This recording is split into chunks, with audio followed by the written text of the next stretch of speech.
tiré de l'Évangile selon Saint Luc, le chapitre 13, nous lisons à partir du verset 6.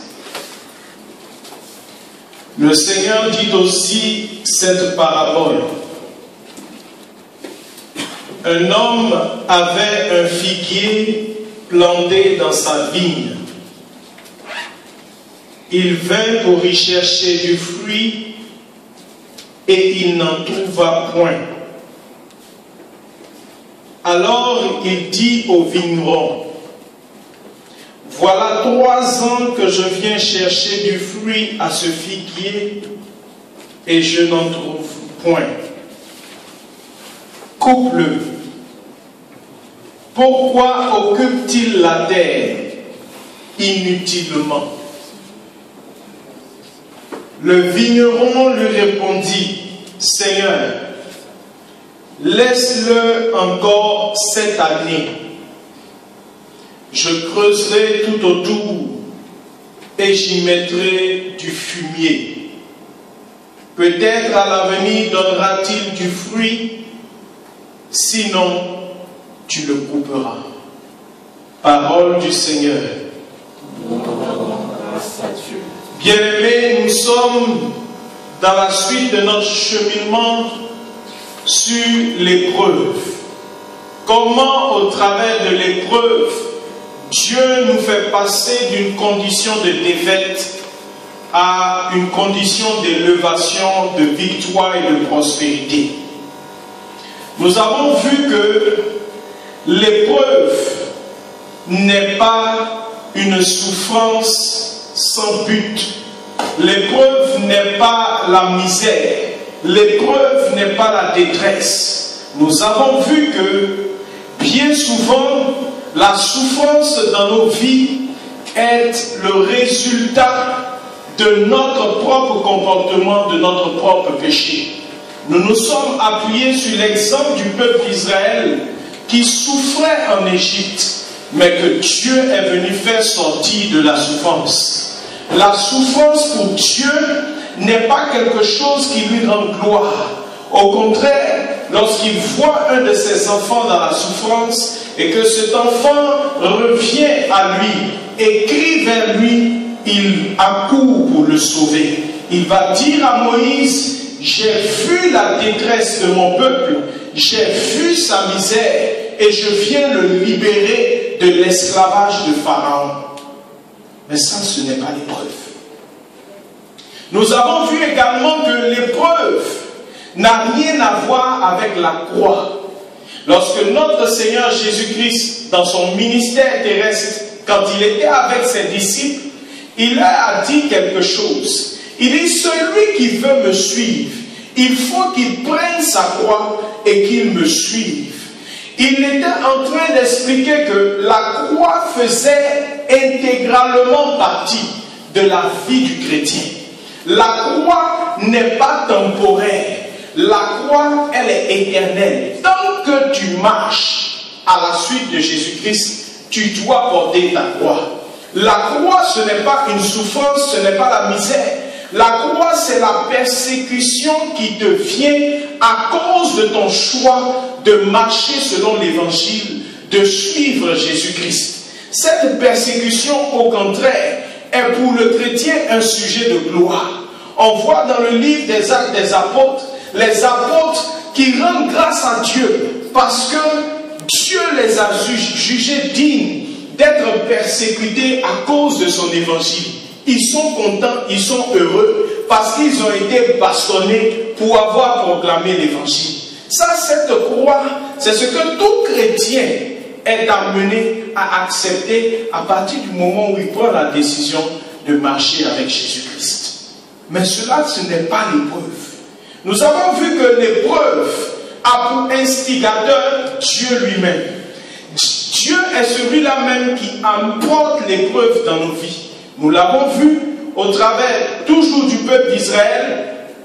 Lorsque Dieu le sort d'Égypte, il dit à Moïse, n'allez pas par le chemin direct qui va vous prendre seulement quelques jours pour atteindre la terre promise, mais passez par le chemin du désert. de peur qu'en voyant les combats qui les attendent, le peuple d'Israël ne s'enfuit pour retourner en Égypte. Donc Dieu pousse son peuple vers le désert. De la même façon, lorsque Jésus-Christ reçoit le baptême, la première des choses que le Saint-Esprit fait dans sa vie, Luc chapitre 4, verset 1er, il le conduit au désert. Donc l'épreuve vient de Dieu. Mais nous avons également vu que l'épreuve a deux objectifs dans nos vies. Le premier, c'est ce dont nous avons parlé la semaine dernière, ce que nous avons appelé l'épreuve du désert. Le premier objectif de l'épreuve, c'est de tester la qualité de notre foi. C'est de voir sur qui est-ce que nous reposons nos désirs, nos sentiments, vers qui est-ce que nous nous tournons lorsque nous sommes dans la difficulté.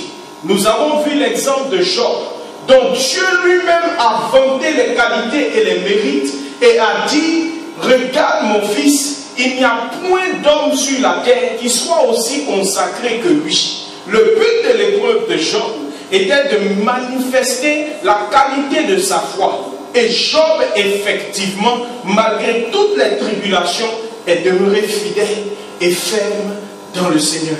Le peuple d'Israël, par contre, dans le désert, Dieu va dire, ceux-là, parce qu'ils ont endurci leur cœur, ils n'entreront pas dans mon repos, parce qu'ils n'ont pas marché dans le désert selon mes voies, mais ils ont passé tout leur temps à récriminer et à se plaindre.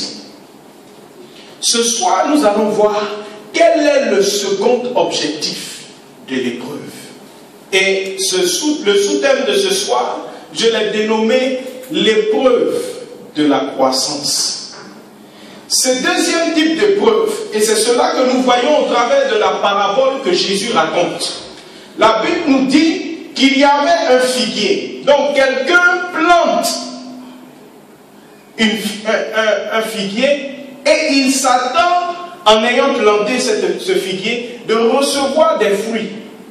Mais le maître vient, chaque année, il ne trouve pas de fruits. Au bout de 3 ans, il dit au vigneron, donc celui qui est censé s'occuper de sa plantation, il y a quelque chose qui ne va pas.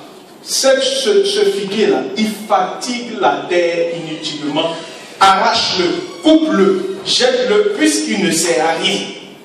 Le vigneron plaide pour dire, on va essayer encore.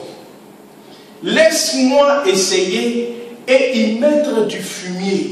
Peut-être que cette année, il finira par donner. Le maître, le propriétaire de la vie, c'est Dieu le Père, qui nous a créés. Il nous a fait venir sur la terre avec un but bien précis, avec un projet. Le prophète Jérémie, au chapitre 29, le verset 11, dit que j'ai un projet sur votre vie. Et ce projet, c'est un projet de bonheur, ce n'est pas un projet de malheur. J'ai pour vous un avenir plein d'espérance. Il y a quelque chose que tu es censé venir accomplir. L'apôtre Paul reprendra Romains 8, verset 19 en disant que la création attend la manifestation des fils de Dieu. Il y a quelque chose que Dieu a mis entre tes mains, en ton pouvoir, pour que tu puisses l'accomplir. Et le monde attend la manifestation de ce que Dieu a mis à l'intérieur de toi. Mais voilà que Dieu ne voit rien venir. Il dit donc, débarrassons-nous de cette personne qui use inutilement la terre. Ce soir, la question se pose à nous. Est-ce que, depuis que nous sommes sur la terre, est-ce que nous accomplissons ce pourquoi Dieu nous a envoyés? Et donc la solution que le Seigneur, puisque c'est lui le vigneron, le Seigneur Jésus, il dit, non, laisse encore cette année, nous allons tenter une autre expérience. Cette année, nous allons essayer de mettre du fumier et nous allons voir ce que ça va donner. Le fumier, ça sent mauvais. Donc ce n'est pas une bonne chose. Quand on va mettre le fumier dans ta vie, ça va sentir mauvais sur toi. Ça va apparaître pour toi comme des difficultés, comme des obstacles, comme des problèmes. Ça fait plusieurs années, on a libéré une prophétie au cours de la prière.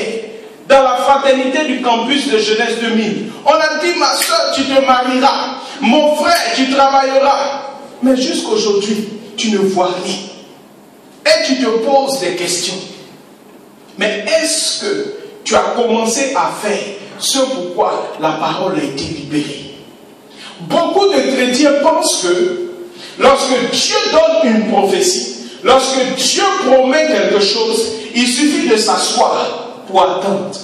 Et malheureusement, beaucoup de personnes ont mal compris le verset du prophète Habakkuk au chapitre 2, au verset 3 qui dit « Même si la prophétie tarde, attends-la, elle s'accomplira certainement. » Non, il n'a pas dit « Attends-la en ne faisant rien ». Lui-même, qu'est-ce que Dieu lui a dit? Dieu lui a dit « Mets-toi à la brèche et regarde, attends. » Mais ce n'est pas attendre dans l'inactivité. Ce n'est pas attendre dans la passivité. Ce n'est pas attendre à ne rien faire. Non. Lorsque Dieu libère sa parole, il y a un mouvement qu'il attend de ta part. C'est lorsque tu seras en mouvement que tu vas voir l'accomplissement de la parole que Dieu a libérée. Jésus lui-même, bien des fois, il dit aux lépreux qui viennent vers lui, allez vous laver et vous serez purifiés. Allez vous montrer aux prêtres. Et on dit, lorsqu'ils partaient, ils se sont trouvés guéris. C'est parce qu'ils ont obéi à la parole. C'est parce qu'ils se sont mis en mouvement que quelque chose s'est passé dans leur vie. De la même façon, lorsque Dieu libère une parole dans ta vie, il attend que tu te mettes en mouvement pour mettre en œuvre l'accomplissement de cette parole. C'est là que sa grâce va venir sur ton effort pour l'accomplir. Lorsque Dieu parle, il y a la part de Dieu et il y a la part de l'homme. Et chaque épreuve dans notre vie vient pour nous aider à rentrer dans l'accomplissement du projet de Dieu. Lorsque nous regardons dans les Écritures, toutes les personnes qui ont marché avec Dieu, à un moment donné, se sont retrouvées devant un challenge, devant un défi, pour les aider à sortir d'eux-mêmes, pour qu'ils accomplissent ce pourquoi Dieu les a envoyés sur la terre. David a été consacré au roi. Mais quand il a fini d'être roi, il est parti s'asseoir derrière le troupeau encore. Il a fallu que Dieu mette en face de lui Goliath pour que David soit révélé à la face du monde entier. Donc les Goliaths dans ta vie sont le signe, le signe annonciateur de la manifestation de la grâce de Dieu dans ta vie.